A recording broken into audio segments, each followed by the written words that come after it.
Our story today is called The Man with Three Names. I'll never get there tonight, he thought. He came to a hill and put his foot on the brake. But the car didn't stop. It went down the hill and across the road. "Oh, no!" he shouted as the car went into the ditch and hit a tree. The man hit his head and face on the car window and his nose began to bleed. He sat in the quiet car, too surprised to move. After a minute, he opened the car door and got out. Snow began to cover his clothes. He looked at his watch. It was 9:15. What can I do? He thought. I can't stay here. I have to talk to her. I must find a phone and tell her what's happened. She'll be worried. And I must get my car out of the ditch. Will a garage be open tonight? He looked around. He saw a light between the trees, down a narrow road, off to his right. That looks like a hotel, he thought. The man took a suitcase from the back seat of the car and began to walk towards the light. Janie Foxwell walked from her car to the Grey Swan Hotel. She carried a suitcase in one hand. It's only a small hotel, she thought. I hope it's not expensive. She opened the hotel door and went inside. Can I help you? Asked a boy behind a desk. He was about 16 years old. My name is Stephen Morgan. It's my mother's hotel. I need a room for tonight, please, Janie said. I'm driving to Bristol to stay with a friend, but the weather is getting worse. Stephen Morgan smiled. Perhaps the weather will be better tomorrow. I don't have much money, Janie said. I'm an art student at college. You can have the small room on the top floor. Number 12. It doesn't cost much, and it's a nice little room. Stephen gave Janie a key. Will you put your name in the register, please? He opened a book on the desk. Janie wrote her name in the register. I'm really hungry. Can I get something to eat? She asked. Dinner was 2 hours ago, Stephen said. But you can get sandwiches in the hotel bar. Okay, Janie said. Thank you. Janie carried her suitcase up the stairs to the top floor. She walked over to the door with 12 on it. It was a small room with a bed under the window. Janie dropped the suitcase on the floor and sat on the side of the bed. She was tired. I'll phone Annie in a minute or two, she thought, then I'll get something to eat. She was going to stay with her friend Annie in Bristol. The city of Bristol was 60 kilometers away. There was a phone downstairs, near the desk. Janie phoned her friend. Annie? Hi, it's Janie. No, I can't get to Bristol tonight. That's right, the snow has made the roads dangerous. No, I'm staying at a hotel. Perhaps I can drive to Bristol tomorrow. Yes, I know. Don't worry, I'm okay. I'll phone you tomorrow morning. Bye. Janie put the phone down and walked across to the lounge bar. Just then, the hotel door opened and a man came in, carrying a suitcase. His hat and coat were covered with snow, and there was blood on his face. I know that face, Janie thought. But where have I seen him before? And what's his name? The man went across to the desk. I want a room, he told Stephen Morgan.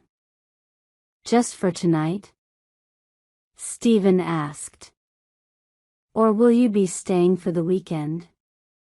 Tonight. And my car is in the ditch, 2 kilometers up the road. I need a garage. I'll get my mother, Stephen said. The man was making him feel nervous. Mrs. Morgan came out of the little office a few moments later.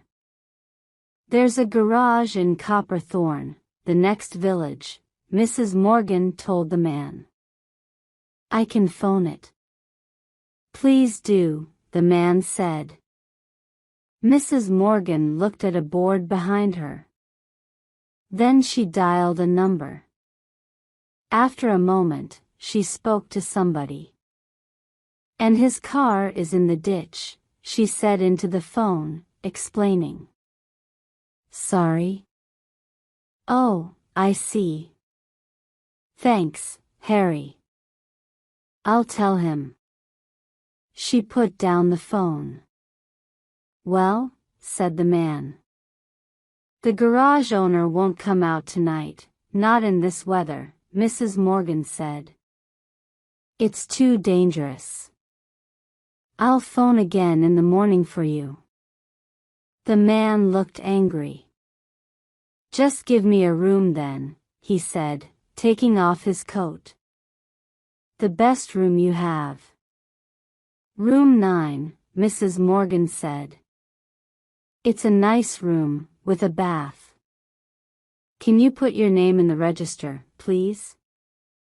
The man wrote something in the register and Mrs. Morgan looked at it. Thank you, Mr. Todd. She gave him a key. The room is on the 2nd floor. Is there a phone in the room? He asked. Room 9 has a phone, yes. Good, thank you, he answered. As Janie went into the hotel lounge, the angry man was walking past. There was a television on in the corner of the lounge and a woman was reading the news. The man stopped by the door of the lounge and listened to the news. When the news finished, the man took his suitcase up the stairs to find his room. As he walked up the stairs, something fell from the pocket of his coat. Excuse me, said Janie, but the man did not hear her. She went over to the stairs and picked up what he had dropped. It was a road map. Janie looked at it, then called out to the man, more loudly, You've dropped your map.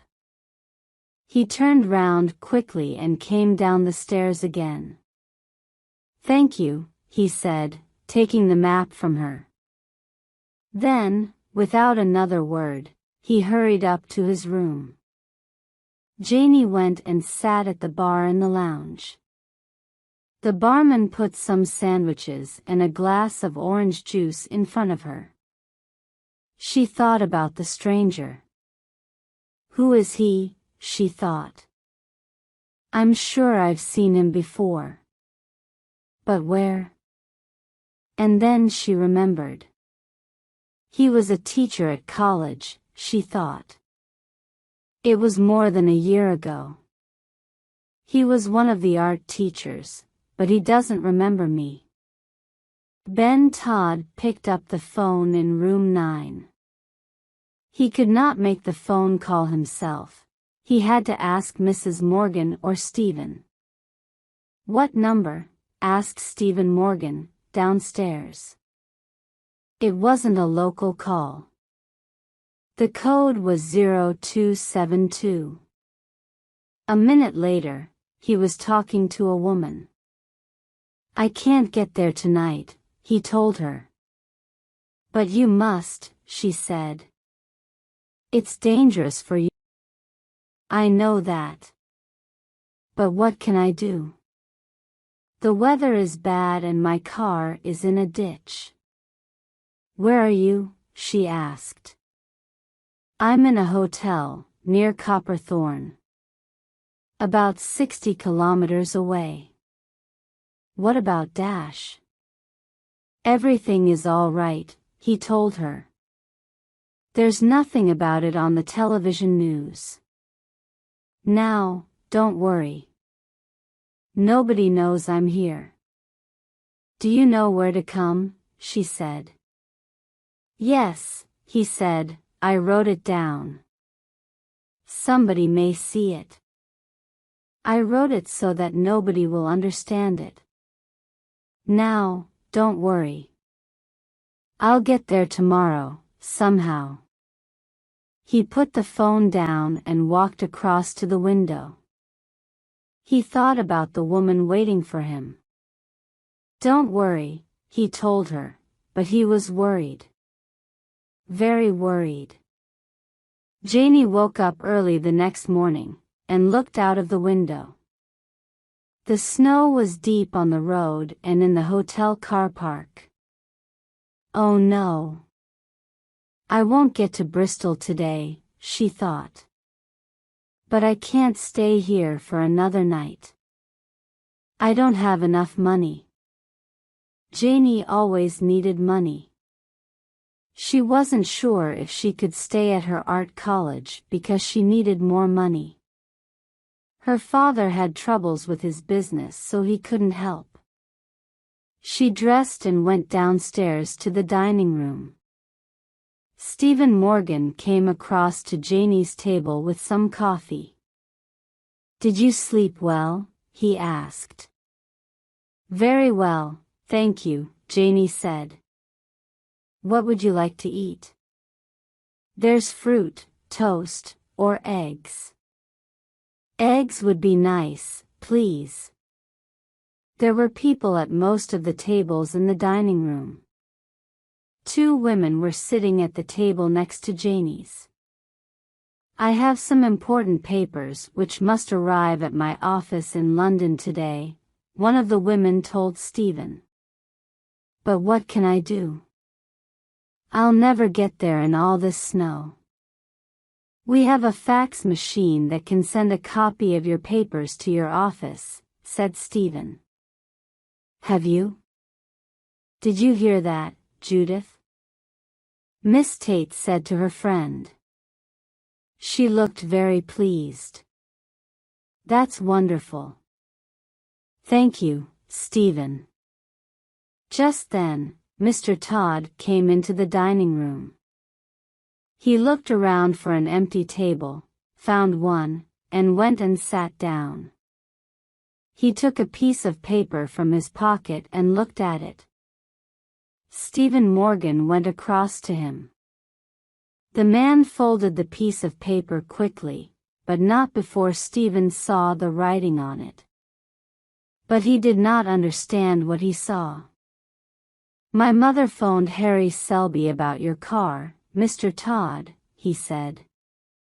He'll get it out of the ditch later this morning. I need to go as soon as possible, the man said. I have a long way to drive. The roads are still bad because of the weather, Stephen said. Yes, of course, Mr. Todd said. Could you bring my coffee to the lounge, please? I want to hear the news on TV. Perhaps I can find out about the roads. Where are you going?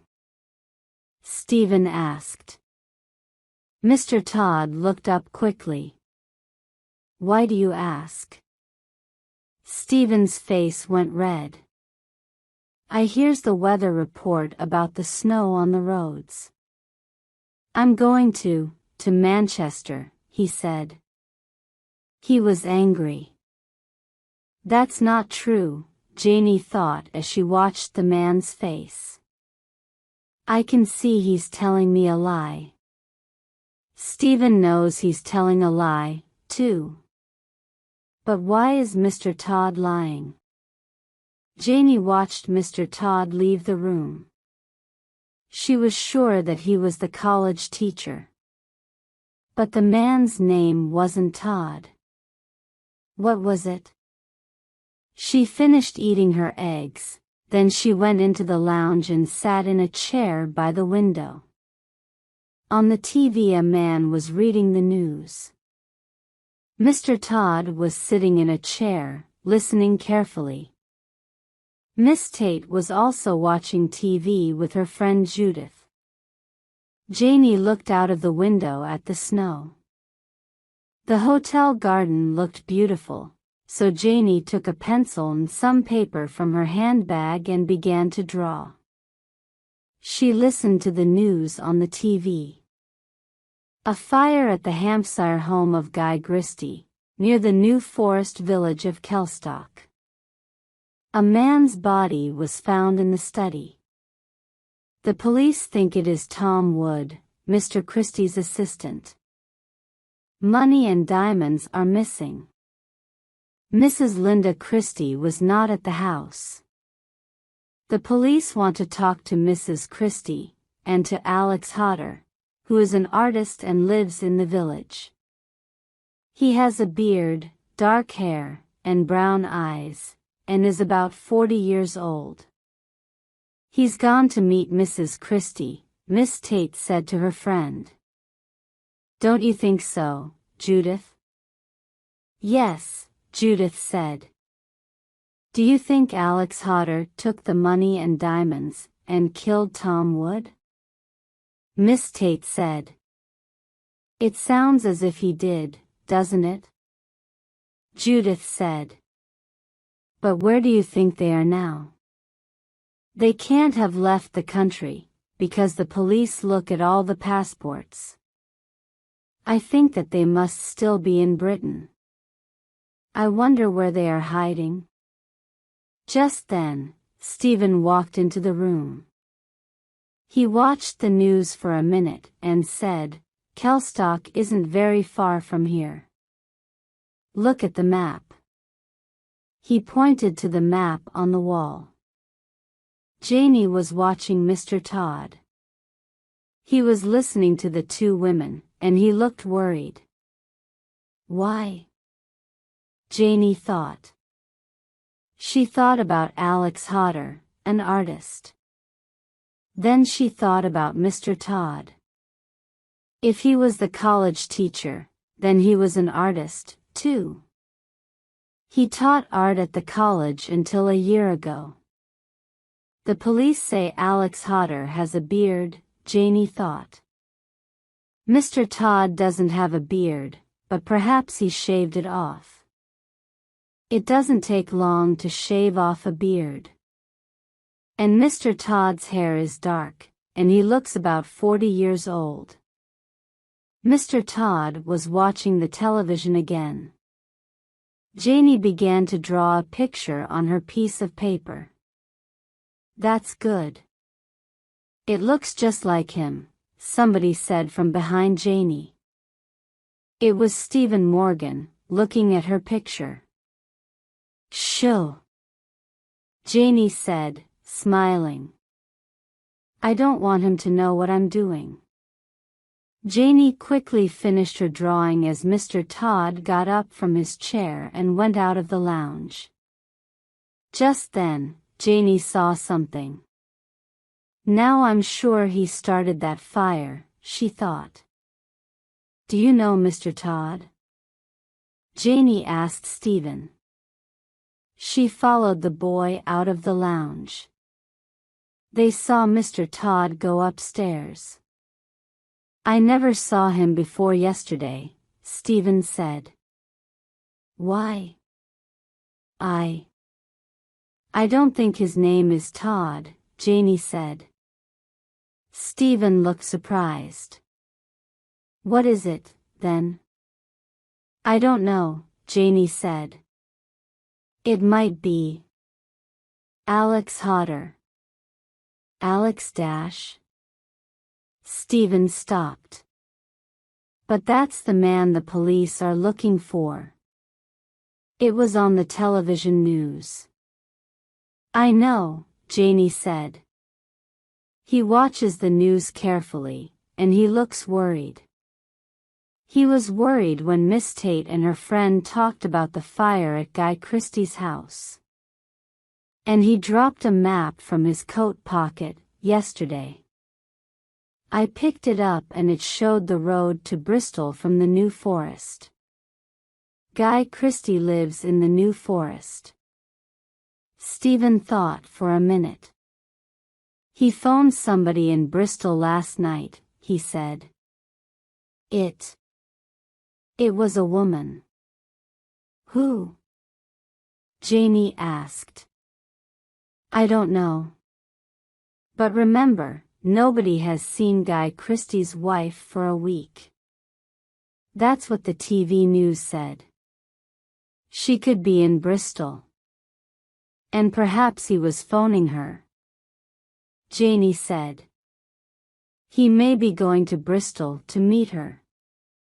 He said he was going to Manchester, Stephen said. But I'm sure that was a lie. So am I, Janie said. And, I may be wrong, but I'm sure Mr. Todd was a teacher at my college, until last year. Then he left, suddenly. Alex Hodder is an artist, it said on the television, Stephen said. Yes, Janie said, and the teacher at my college was an artist. Shall we phone the police? Stephen said. I don't know, Janie said. We may be wrong. Just then, Miss Tate came out of the lounge. Can I use your fax machine for my papers, Stephen? She asked. Yes, Stephen said. Come into the office. Janie watched them go into the office behind the hotel desk. She saw Miss Tate using the fax machine. She looked at the sketchpad in her hand. The face of Mr. Todd looked up at her. But was it Mr. Todd, or was it Alex Hodder? One person would know, she thought. Then she smiled slowly. Ben Todd looked out of the window in his room. How long before I can leave here, he thought. It was snowing again. The roads will be dangerous, he thought. He wanted to phone Bristol again, but he was worried about Stephen Morgan. He thought he might listen to the phone call down in the office.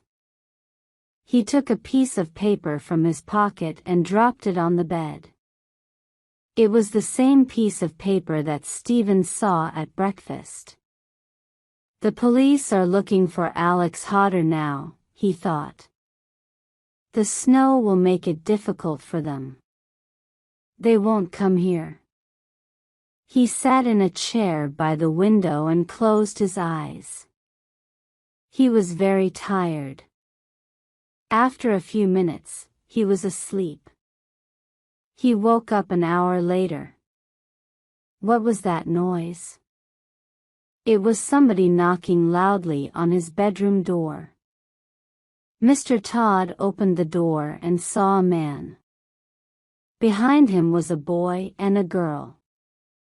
He knew the boy was the son of the owner. He wasn't sure about the girl. "WH. What do you want?" he asked the men. "I'm Detective Sharp," the man said, pushing his way into the room. He looked round, quickly. "And I have some questions I want you to answer. Do you know Guy Christie? What do you know about the fire at Guy Christie's house? How did it start? Who was the man killed in the fire? And I know the diamonds and money are in this room. Where are they?" I don't know what you're talking about," Mr. Todd said. Janie and Stephen followed the policeman into Mr. Todd's room. "We know who you are," the policeman said. He looked back at Janie. "This young person drew a picture of your face. Her name is Janie. Do you remember her? She was a student of yours." Mr. Todd looked at Janie. "I don't know her," he said. "She thought you might be Alex Hodder," the policeman said. "So she used the fax machine to send a copy of her picture to Mr. Christie. Mr. Christie saw the picture and knew who the man was, so he phoned the police. That's why we're here." I'm not Alex Hodder," Mr. Todd said. The policeman smiled. "We know that now. Alex Hodder is dead. He was the person killed in the fire, not Tom Wood. You are Tom Wood. You want everybody to think that Tom Wood was killed in the fire. You want us to look for Alex Hodder, not Tom Wood." But Mr. Christie saw Janie's picture. Now he knows it is Tom Wood who is running away. He knows it is Tom Wood who has the money and diamonds, and who killed somebody in the fire at his house. And he thinks that Tom Wood may be going to meet Mrs. Christie. "Look," said Stephen. "There are the diamonds and the money. They're in his coat pocket." "Aha," said the detective. "These diamonds and the money belong to Mr. Christie. Where is Mrs. Christie?" I don't know," Tom Wood said. "You're lying," Detective Sharp said. "Tell me where she is." Tom Wood said nothing. "Wait," Stephen said. He saw the piece of paper on the bed and picked it up. "He looked at this at breakfast and I saw it. I couldn't understand what it said then, but now I can. If you want to find Mrs. Christie, you should read it."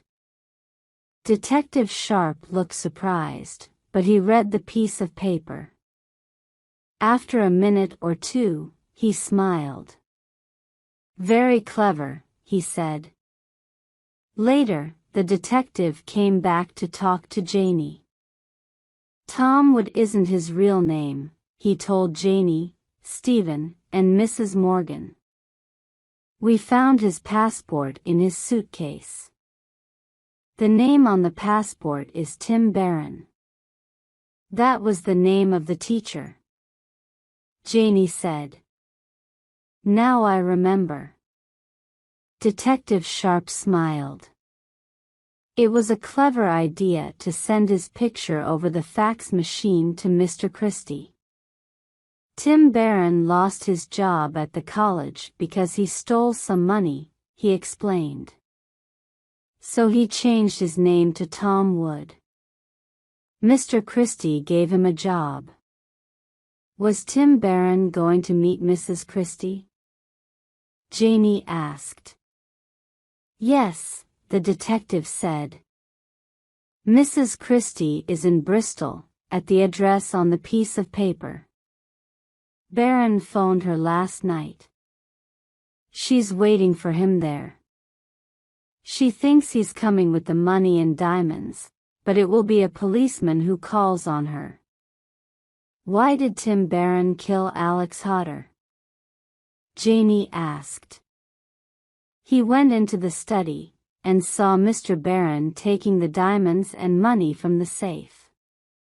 So Barron killed him and decided to make Hodder look like Tom Wood. Barron was wearing a ring. He put it on Hodder's finger. Then he started a fire in the study. After the fire, Mr. Christie saw the ring and thought the dead man was Tom Wood. So we began looking for Alex Hodder. Then Mr. Christie got Janie's picture, Stephen said. Yes, Sharp said, smiling at the two young people. He thinks you're a good artist, Janie. I may be, one day, Janie said, if I can get enough money to stay at college. You'll have lots of money soon, he said. Mr. Christie's decided to give you a reward. A reward, Janie said. How exciting. And all because of a picture.